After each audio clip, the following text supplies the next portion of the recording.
Hello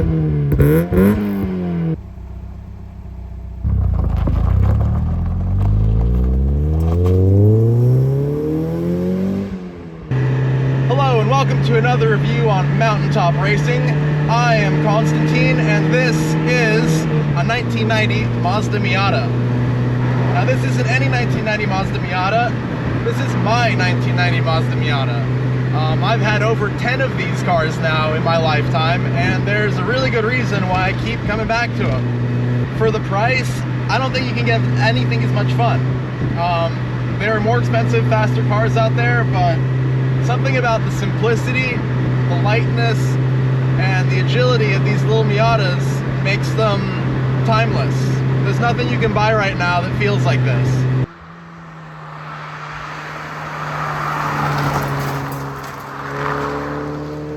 Now the Mazda Miata came out in 1989. This car was designed in the 80s. The Miata was designed to emulate British sports cars of yesteryear.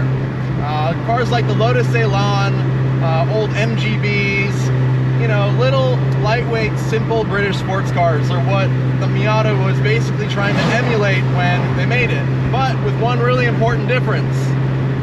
Mazda decided, well, those little British sports cars are great, but they're always unreliable, and that's kind of why they fell out of public popularity. People weren't really into the idea of taking tools with you on every trip and just basically having to worry about the car breaking down. So what Mazda did in their genius was take all of the best bits of a British roadster, small, light, nimble, and fun, and mix it in with a heavy helping of Japanese reliability. But this car feels like it's not from the 90s. It feels like it is from the 60s because of how raw it is. You have no driver aids, no traction control, no ABS. I have crank windows. This car is optioned out pretty much with every option you can get in 1990 apart from the windows. So it does have power steering, it does have air conditioning, and it's got most of what you need in a car, but nothing you don't. So what's it like to drive? That is the reason people get Miatas, is the driving experience, right? Well, it is so much fun.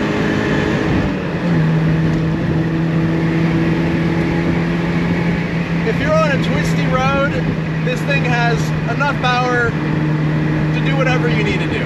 On a twisty road, this car is fun with 100 horsepower. On a racetrack, this car is fun with 100 horsepower, because where everyone else is getting on the brakes, trying to control their speed, I'm flat out through a lot of those same corners, just trying to keep all the momentum I can to chase down those faster cars. What really makes the Miata's handling stand out is the fact that it's got almost no weight to stop and turn. At 2,100 pounds, this car just feels so flickable. And because of how small and light it is, you can really use the whole lane to position the car. I'm able to go a little bit wide and cut into an apex, where if I was in a bigger car, I just don't have the space to do that. And unless I want to go onto the other side of the road, my driving line is dictated by the size of the car. Not so in the Miata. You really feel like you're on a racetrack when you're just driving on the street. I know the trope of people saying that cars handle like go-karts is played out, and you know, a lot of those cars do not handle like go-karts, but this, honest to God, is about as close as you're gonna get to a go-kart on the street, short of like an Ariel Atom or maybe a Caterham. Interior comfort and streetability. It's a tiny little sports car with almost nothing in it. It's not that comfortable. The ride's really jittery.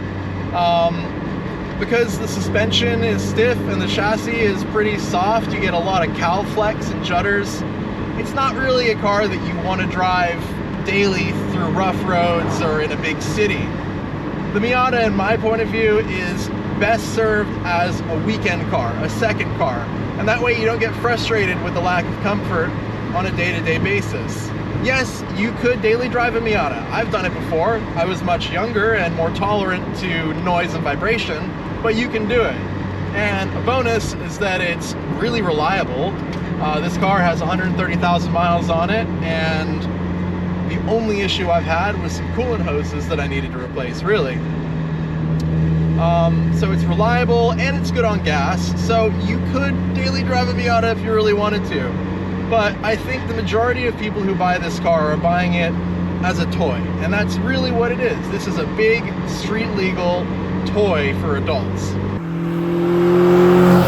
On a long drive, in the stock seat, it's not that terrible. I think the noise and the vibrations at highway speed do get pretty tiring. And like I said, there's not really a whole lot of toys or creature comforts to keep you busy while you're behind the wheel. You do have a radio, which is nice. The heater works, the AC works. You know, it's got the bare bones minimum. But other than that, the interior is really sparse, and there's nothing really fancy in here to make you feel like you're in a special place. But what does feel special is how simple the interior is and how few distractions there are for the driver. It really does put the focus on what you're doing and enjoying the drive.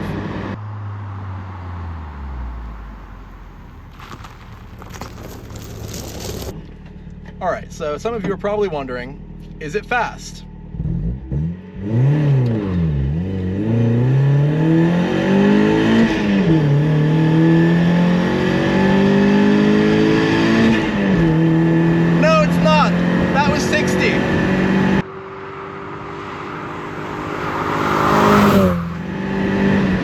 Takes like 9 seconds, I think, to get to 60. It is not fast by any means. As I was saying earlier, you don't buy this car because you want it to be fast. If you want a car that's fast in a straight line, go buy a muscle car. If you want a car that is fun and encourages you to wring its neck out and kind of helps you avoid tickets in the process because you're still not going that fast, the Miata is the car for you. We'll talk about modifications. This car has a few minor modifications, basically to kind of enhance the Miata-ness of it. It has a Racing Beat intake, Racing Beat catback exhaust, BC Racing coilovers, Racing Beat sway bars front and rear, this lovely Recaro seat, and a roll bar for safety. That's about it. And in my mind, that is like the perfect mods for a Miata. The only other thing I wish this car had was a limited slip differential, which I actually purchased and just haven't put in the thing. The open diff can be pretty frustrating in low speed corners where you do a little one tire fire on corner exit. But for anything apart from those really tight low speed corners, you don't even notice the diff. And if you want to try and slide the car or do donuts or have, you know, fun like that, then you need the LSD. And I think they can be had for around $800.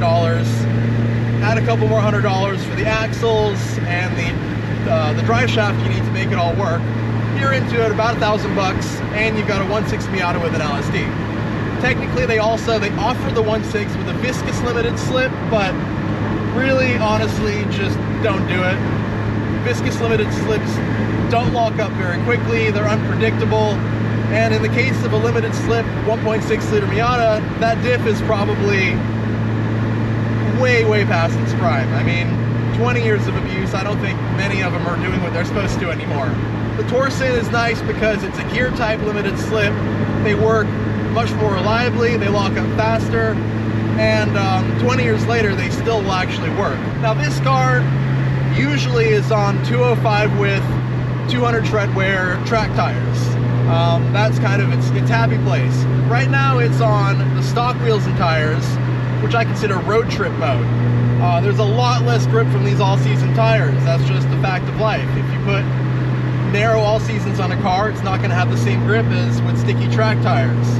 But the cool thing about the Miata is that it's still a hoot on small tires. You don't have to give this car tons of grip to be fun. And in reality on the street, by having these lower grip, narrower tires, you can get closer to the car's limits and still be going at somewhat reasonable speeds. Now, on those really sticky wheels and tires, the car handles even better, but if you really want to feel the car move around at all, or, you know, start to get into the chassis handling dynamics, you got to go really freaking fast. And on the street, you know, that's not really safe, and it's not even possible on a lot of roads. Now, it makes 116 horsepower, which is not very much, but it weighs 2,100 pounds, give or take. So it does pretty good considering how little power it has. Obviously, the aftermarket has tons of options for this car if you want to add a little bit of poke to it.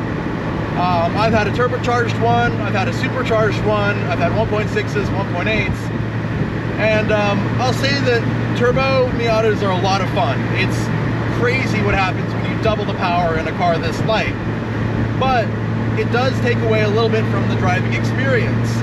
When you add that much power to the car, you're managing the throttle a lot more, using the brakes a lot more, and thinking further ahead than you would otherwise. Personally, if I want a fast car for the racetrack, or, you know, just a fast car in general, I would get something else.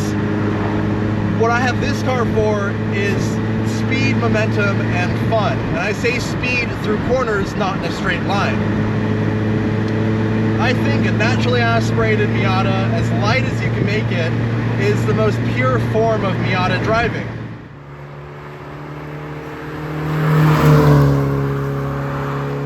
So my first car back in 2007 was a Mazda Miata.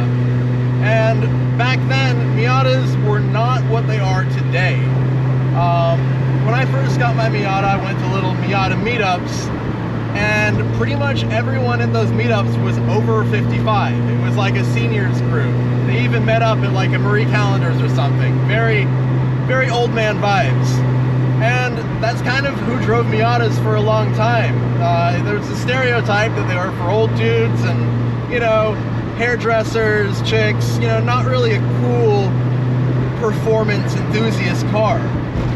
Fast forward 10 years though, and every hot boy wants a Miata. They want to slam it on the ground and straight pipe it and do all the hot boy things.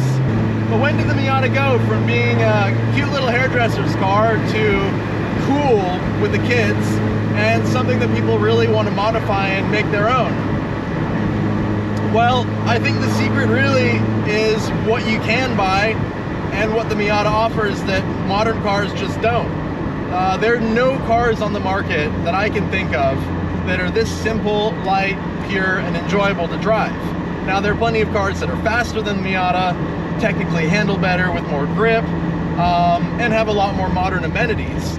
But with all of that said, even a brand new ND Miata doesn't have the same analog, visceral, just kind of raw feeling that this car does. And I think that's why these cars have gotten so popular, is because once you drive one, you realize that modern cars just can't deliver the same feeling. And as a result, because there's so few modern cars that are A, this much fun, and B, anywhere near this affordable. I think the average price for a modern car is like $40-something thousand now. And the Miata really came into its own. People realized that this is the cheapest way to get into a fun, lightweight, rear-wheel drive car. And with the advent and popularity of drifting, a lot of people started wanting to drift Miatas too, because hey, it's rear-wheel drive. A lot of them came with LSDs, and they're pretty fun to flick around and slide.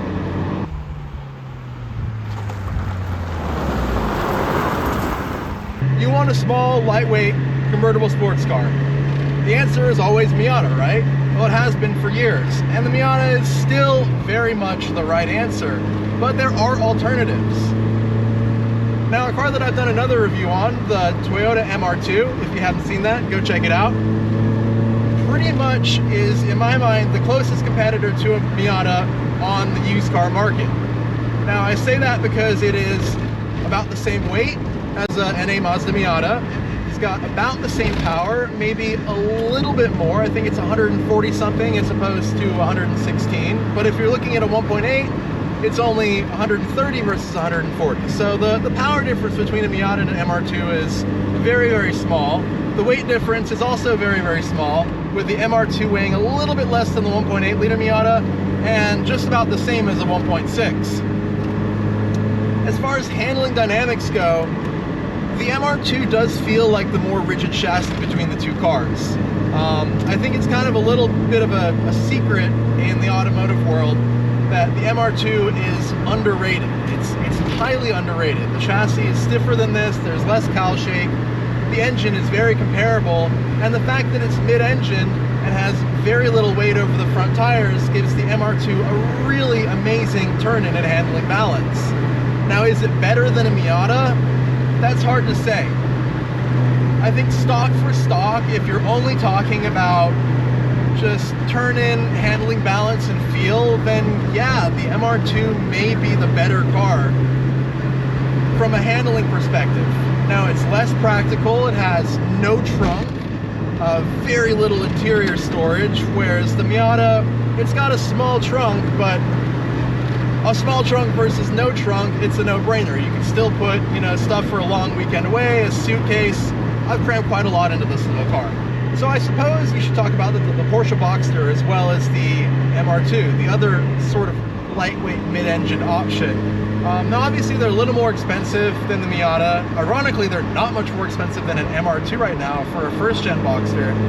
And you know, if you really want that premium product feel, if you want to be in a European car, drive a Porsche, then the Boxster is the simplest and easiest way to get into one. But maintaining a Porsche is not as affordable as maintaining a Mazda or a Toyota. I don't want to scare anyone away from it, because from what I've heard, they're actually pretty reliable once you sort out some of the bigger issues.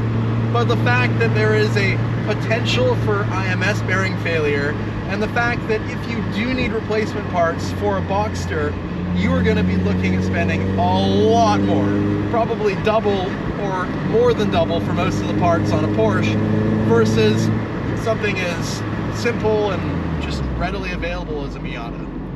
But apart from the MR2, what other competitors are there? What else is as light as this and as fun as this? You got the MR2 and the Miata.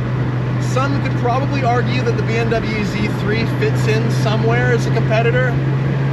It's definitely a more substantial feeling car. I mean, it's based off the E36 platform, which is a pretty big car, weighs around 2,800 pounds, and you can get a Z3 with a 2.8 liter, 3 liter M52 motor, which is a lot torquier, doesn't have to be revved out as much, and you know, for the American market, a lot of people prefer cars with more torque and power. So if you want something that won't get blown away by the minivan next to you at the stoplight, then maybe a Z3 is a good option.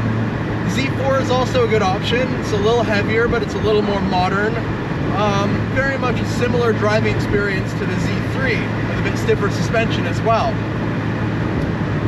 But I can't think of much else in the affordable used car market, say under 10 grand, that can really touch the Miata, apart from the MR2 and Z3. But I don't know, you guys tell me, am I missing a car? Is there any other fun, lightweight, convertible, rear-wheel drive sports car under 10 grand? You know, what competitors can really deliver this amount of fun? Alright, the age-old saying, Miata is always the answer. Does it still hold true in 2022? Well, a lot has changed in the last 30 or so years. If you want a car to drive every single day, then the Miata may not be the answer for you. It is bouncy. It is not very comfortable. There's a lot of vibrations and rattles from it. It's not gonna be like a modern car. And if you're used to driving modern cars, then maybe the Miata is not the answer for you.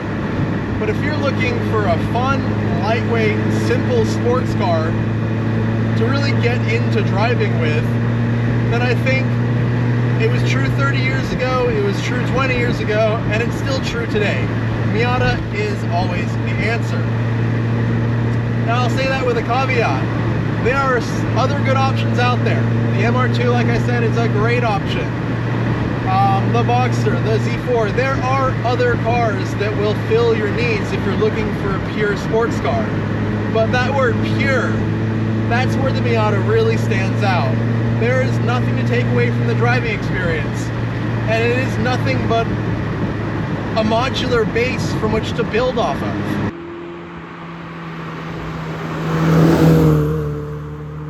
If I could summarize the Miata, you know, in a few words, I'd say simple fun. That's it. It takes away a lot of the stress of car ownership. They're cheap to run, they're cheap to fix, they're reliable, they're easy to maintain. It's like if you just want to have the experience of driving a sports car and you want it unadulterated, you want low stress, low financial risk, this is the car for you. It really is. And the great thing too is because they're so popular, if you do outgrow it or you get tired of it, they're an easy car to sell, they're an easy car to trade, or if you just want to start building it up into your dream Miata or something that satisfies all of your needs, it's just a modular base. You can supercharge it, you can turbocharge it, you can engine swap it, you can, I don't know, put nitrous on it if you really felt like it. There's just so much you can do with these cars, and it's so approachable. I learned how to work on cars on a Miata, and you know, at 16 years old, I pulled a transmission off and did a clutch. It was a pain in the ass as a 16-year-old who didn't know anything, but I did it. It was possible, and I learned a lot from owning it. I can't think of a better car to start with if you're an enthusiast and you want to get into autocross, track driving, canyon driving, modifying cars, just enjoying the automotive experience. The Miata is just such a good place to start.